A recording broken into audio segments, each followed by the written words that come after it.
There was a big Marja in the 70s by the name of Said Ahmad Khansari. Right? Big Marja, a Shia community. Said Ahmad Khansari. A man came to him. He said to him, look, I need your help. He said, what's the problem? He said, my brother is a bit of a gangster. Takes drugs, does bad things, robs people, loots people. You've got to guide him. People said get him married, we got him married off. He's not changing. It's a problem, this brother of mine, I don't know what to do. Saatullah Khansari says, what do you think I can do then? Right? Because you've got to be practical sometimes. What are you going to blow on him? All of a sudden he's going to change? Allah's given you free will. If there was no free will, you'd be robots, right? He doesn't judge without that.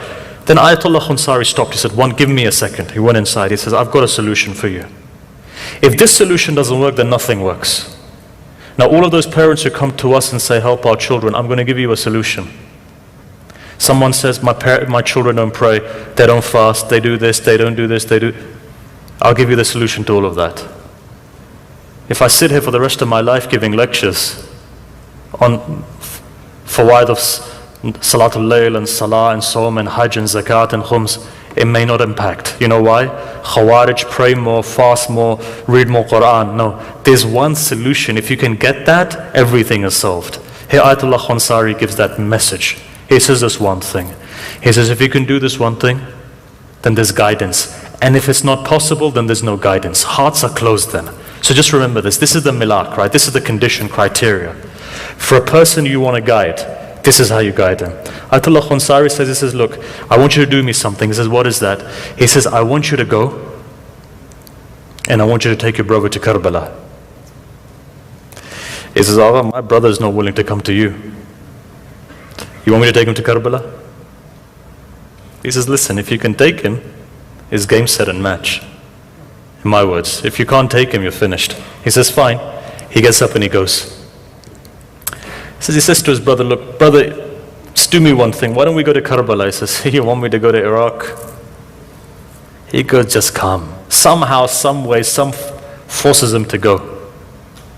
Ayatollah Khansari says, if you can take him to Karbala, then come back to me, and then I'll give him some nasiyah. About 2 weeks later, this man goes to Ayatollah Khansari. He says, what happened? He said, I took my brother. He said, okay, so where is he for nasiyah? He says, oh, I don't need nasiyah anymore. Why? What happened? Shall I tell you what happened? So they took this man. He went there. So when he got there, he looked at the bazaar. He says, you guys go and do your ziyarah, let me go do shopping.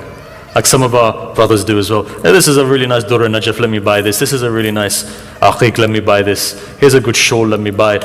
Eventually the brother said, listen man, you've come all the way here, why don't you go into the shrine? He says, what am I going to do in the shrine? He said, why don't you go? He says he went, he's looking around, oh wow, mashallah, look at the sahan. He comes inside, look at the door. He said, I was really worried what's going to happen to my brother. He says, but as he got closer to Imam Hussein, his head started to go down and down and down.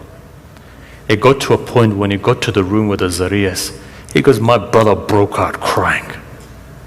Why? Hussein took out that ishq which was there.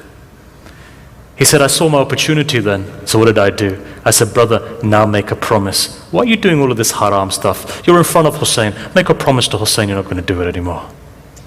What did he do? He made that promise. What happened? His life changed.